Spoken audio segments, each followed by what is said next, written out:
ನಮಸ್ಕಾರ. ರೋಗಿಗಳಿಗೆ, ರೋಗಿಗಳ ಮನೆಯವರಿಗೆ ತುರ್ತಾಗಿ ಈ ವಿಚಾರ ತಿಳಿಯಲೇಬೇಕಾಗಿರುವಂಥ ಅನಿವಾರ್ಯ ಪರಿಸ್ಥಿತಿ ಇದೆ. ಆದ್ದರಿಂದ ಈ ವಿಡಿಯೋ ಮಾಡ್ತಾ ಇದ್ದೇವೆ.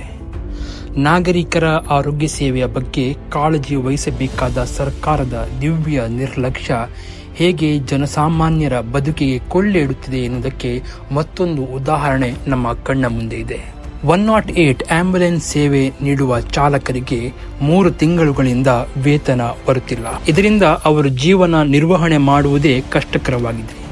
ಅವರ ಬದುಕಿನ ಮೇಲೆ ರಾಜ್ಯ ಸರ್ಕಾರ ಚೆಲ್ಲಾಟವಾಡುತ್ತಿರುವುದರಿಂದ ಈ ಆಂಬ್ಯುಲೆನ್ಸ್ ಚಾಲಕರು ಕೊನೆಗೂ ತಮ್ಮ ಸೇವೆಯನ್ನು ಸ್ಥಗಿತಗೊಳಿಸಲು ನಿರ್ಧರಿಸಿದ್ದಾರೆ. ಮೇ 6ರ ರಾತ್ರಿ 8 ಗಂಟೆಯಿಂದ 108 ಆಂಬ್ಯುಲೆನ್ಸ್ ಸೇವೆ ಲಭ್ಯ ಇರುವುದಿಲ್ಲ. ಇದರಿಂದ ವಿಐಪಿಗಳಿಗೆ, ಅಧಿಕಾರಿಗಳಿಗೆ, ರಾಜಕಾರಣಿಗಳಿಗೆ ಏನೂ ನಷ್ಟವಿಲ್ಲ. ಅಪಾಯ ಇರುವುದು ಜನಸಾಮಾನ್ಯರಿಗೆ ಮಾತ್ರ.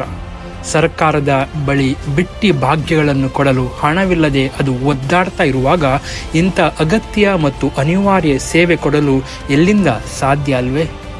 ಸಂಬಂಧಪಟ್ಟವರು ಕಣ್ಣು ಬಿಟ್ಟು ರೋಗಿಗಳ ಮನೆಯವರ ಸಂಕಷ್ಟವನ್ನು ಅರಿಯುತ್ತಾರಾ? ಕಾದು ನೋಡಬೇಕು.